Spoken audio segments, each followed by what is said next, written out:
غلبان، كان الغلبان اللي انا نزلت عشانه ال 25 اللي ماتوا بمحمد محمود، اللي كان منهم احمد سرور وغيره اللي كانوا جايين بياخدوا رغيف العيش وقرص الجبنه، دول ماتوا ليه؟ لو كانوا لاقيين رغيف العيش والجبنه كانوا نزلوا لي خدوه مني من عند المجمع. ما حسبوش اللي موتوا نسيبنا من دي، قالوا لك الحكومه، حكومه مين؟ ومنى جمال الجنزوري اللي كانت مع مبارك اللي العيال وقفوا عند مجلس الوزراء في الاخر قتلوهم، حكومه مين؟ عمال يقول لي هسحب الثقه على الصحه، لو هو راجل اللي في مجلس الشعب كان قدر يتحدى فايز ابو النجا وسحب الثقه، طب ما سحبتش الثقه، هو مش هتعمل حاجه، وانا غلطت من انتخابتك، للاسف انا انتخبت بلاط حطيته في مجلس العسل، في مجلس الشعب، كنت فاكراه بلاط بطل بلاط عسل هيبقى عليا حلو، طلع بلاط بلاط مش مدود، ضيعني وضيع الشعب. اللجنه التاسيسيه للدستور 50% ليه؟ الشباب اتعدمت، الرجاله اللي احنا خلفناكم دول ما بقاش فيه رجاله، ما بقاش فيه غير عواجيز الفرح. لا شوف، ما هوش الشباب المثقف بس اللي نزل الثوره، مثقف وعشوائي وغلابه، كل الشعب نزل. هنقول في الاول كان بتوع الفيسبوك، بعد كده على مدى الاشهر بعدين بلطجيه مين؟ البلطجيه اللي بيتكلم عنهم اللي هم بيصفوا ضباط الشرطه النهارده، وربنا بالك واهلك الظالمين بالظالمين واخرجنا منهم سالمين. في شهر واحد 6 ضباط شرطه مات على ايد ايه؟ بلطجيه، زي ما موتوا مننا ربنا بعتهم يقتصوا منكم، خليكوا اعملوا في الشعب كده. انا بقول لكل ضابط انت ما بالكش ليك هيبه ولا كرامه ولا احترام عندي، انت قتلت اخويا ولا حب، ومهما انا عملت مش هحبك، ان ما كنتش هتعمل لي مصالحه وتجيب لي حق المصاب والشهيد والمسجون مش موافقه، والمحكمه ما يكونش رئيس المحكمه مدني، لا يكون ضابط امن دوله ضابط، المحاكم المدنيه، انا عايزه رئيس محكمه مدني.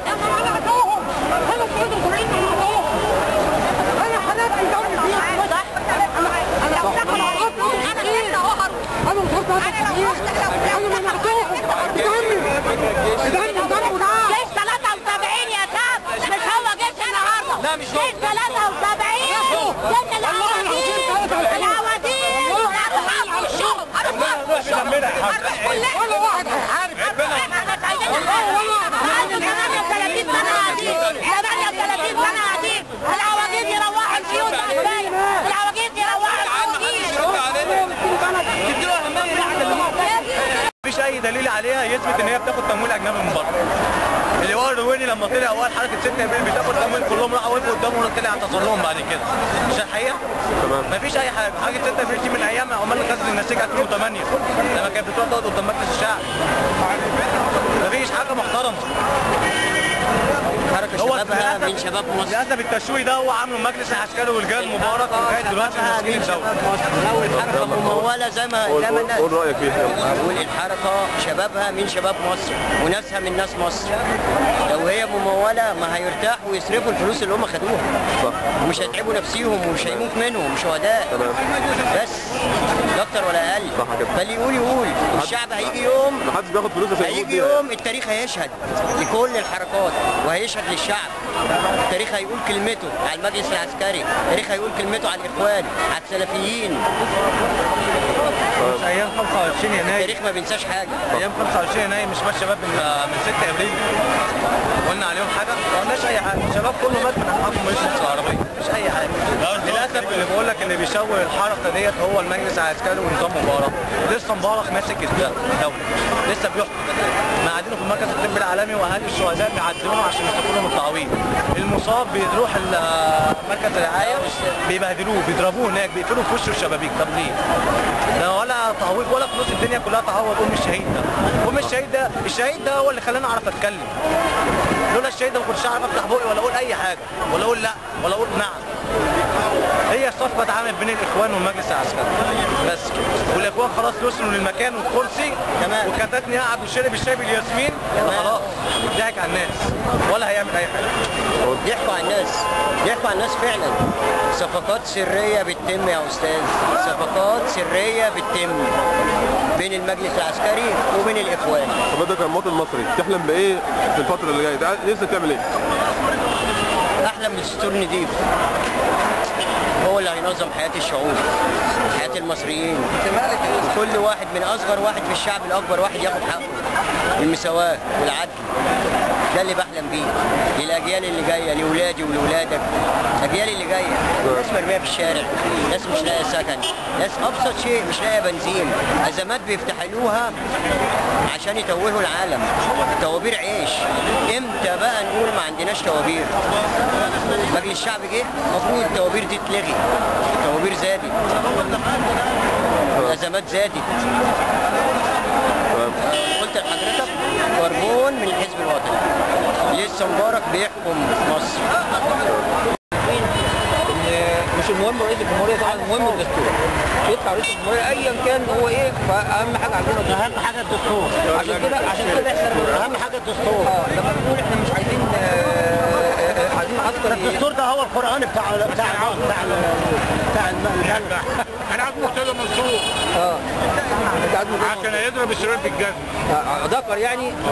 انت شايف ان مرتضى منصور هو الذكر الوحيد اللي في البلد؟ والله ما انت كنت لسه قلبه جامد. قلبه جامد. انا عايز اي واحد يكون له مواقف شريفه ايام النظام القديم.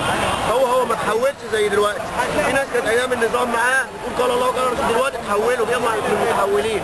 من ضمن المتحولين ده بدون ذكر اي اسامي، كل واحد عارف الكويس وعارف الوحش.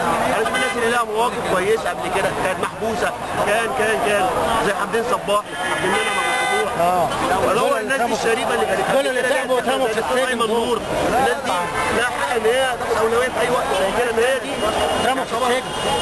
هتطلعني ان شاء الله. هم نفسي شباب ايه؟ انا والله ما بعرف في السياسه والله. لا بص انا عايزك تقول، لا ما ليش دعوه بالسياسه، انت كمصري نفسك فين؟ نفسي البلد تتعدل وتبقى حلوه والشباب كله يشتغل. تمام. والناس يجي لها الشباب يجي لها شقق ويجي لها كل والناس ترتاح. انا ابني بيدفع 460 جنيه وكل سنتين بيتغير له وبيزيد. انت عارف يا حاج ان مصر فيها كميه شقق توازي الشعب المصري، بس المشكله ان في ناس عندها بال1000 وحده سكنيه وب500 وحده سكنيه وبال200 وحده سكنيه، وده بسبب ان فساد النظام في البلد دي. يعني لو جيت رحت اوروبا اي واحد عنده اكتر من وحده سكنيه بيدفع ضرائب عقاريه جامده جدا. عشان كده كل واحد حريص ان هو ما يبقاش عنده اكتر من وحده سكنيه، لان هيدفع عليها ضرائب عقاريه تلوحه، فما يبقاش معاه الا اللي بيستخدمها. انما هنا عشان في تسيب في البلد دي فهتلاقي في ازمه مع ان مفيش ازمه. يعني الحقيقه ان مفيش ازمه في البلد، لا ازمه في السكن ولا ازمه في اي حاجه. هم اللي بيدفعوا الازمات وهم اللي بيسقطوا البلد. يعني مش احنا، مش خروجنا احنا اللي هيسقط البلد واللي هيخرب البلد. خراب البلد وسقوط البلد من صناعه الازمات اللي بتحصل. والحمد لله البلد فيها خير، يعني البلد مليانه خير. ولو الفلوس اللي عند الناس اللي سرقت دهيت ما رجعتش برضه البلد تقدر تقف على رجلها تاني. والله في خلال 5 سنين البلد دي تقف على رجلها تاني. انت قناه الصوت في شهر فبراير بس عامله 2 مليار. الصين ما فيهاش اي 2 مليار اي موارد ومواد خام، بيشتروا زباله العالم والنهارده مكتسبين العالم. في حين ان احنا عندنا ثروات في البلد دي مالهاش اول ولا اخر. مصر غنيه بالثروات يا جماعه. وكل الناس منشغله قوي بازمه الغاز، ازمه البترول الخام اللي بيروح اسرائيل اشد من ازمه الغاز. عشان ايه؟ يعني نفس النظام القديم بيلهي الناس عشان الناس ما تبصش للسياسه دلوقتي، كل واحد يبقى مالي في لقمه عيشه. لغايه دلوقتي يعني المصري اليوم يقول لك دراسه ايه؟ 9.5 مليار جنيه فاتوره تامين واقامه محطه مبارك. لغايه دلوقتي 9.5 مليار جنيه لتامينه ونقله ومحاكمته. وحتى قالوا يجيب لكم في طياره. وده مش متهم عشان يتنقل في عربيه بينقلوه في طياره ليه؟ وقعدوا في مركز الطب العالمي ليه؟ ما تجيبوا قعدوا في القصر العيني. القصر العيني مش الفرنساوي، المصري بتاعنا المعفن اللي كله تخش تلاقي دم على الارض ورجلها متقطعين على الارض. كل دول هتعمل انت ايه؟ حسبي الله ونعم الوكيل فيك يا مجلس العسكري. تعرف ان مصر فيها منجم اسمه منجم السكري؟ منجم السكري. فيها منجم السكري. تعرفوا تسمع عنه؟ ايوه. تعرف ان مصر بتطلع كل يوم منه انتاج يومي 250 كيلو. نصيبنا فيه من الشركه 49% اللي هو ما يعادل 122 كيلو. يوميا. بيفحطوا اكتر يوميا. هو بيطلع من السن وبيشتغل طول السنه ما بيقفش. بيطلع مفيش يوم حتى يقف، شغال ورديات على طول. بيطلع كتير. الفلوس دي كلها بتروح فين؟ كل ما بيفحطوا عارف كل ما بيفحطوا جرام الذهب ده عيار اسمه عيار 100 اللي هو ذهب نقي 100%. ده بيتخلط فيه ايوه الجرام منه ثمنه $6000. نصيب كل واحد في الشعب المصري في منجم السكري بس $1,050,000 باحصاءات وسائل عالميه. منجم السكر ده بيفحطوه بيفحطوا كل طن، ده موجود في البحر الاحمر. كل مش عارف كام طن بيطلع كام جرام. تيجي نهجم عليهم كل واحد ياخد حقه. دي منطقه تعرف ان العمال اللي جوه عملوا اضراب عشان احنا، عشان المصريين كلهم، يعني هم بيعيشوا عايشين كويس. طب ما بصوا للشعب كله، احنا ساكتين ليه؟ ما نسكتش. يعني اللي مستريح هناك ما يقبلش انه يعيش لوحده.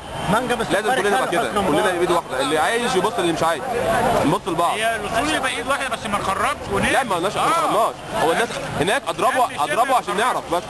الناس اضربت عشان نعرف، مش اضربت عشان تخرج. الناس شغاله وكل حاجه، بس حرام ان الذهب ده يخرج ما حدش يعرف يروح فين. بس احنا عاوزين البلد تتحرك برضه، كل بقى احنا عاوزين البلد تتحرك والناس تشتغل. تمام. اقول له حاجه، انا لو اديتك فلوس انت ده تديك كده الموقف الاتوبيسات كده تقف ما حدش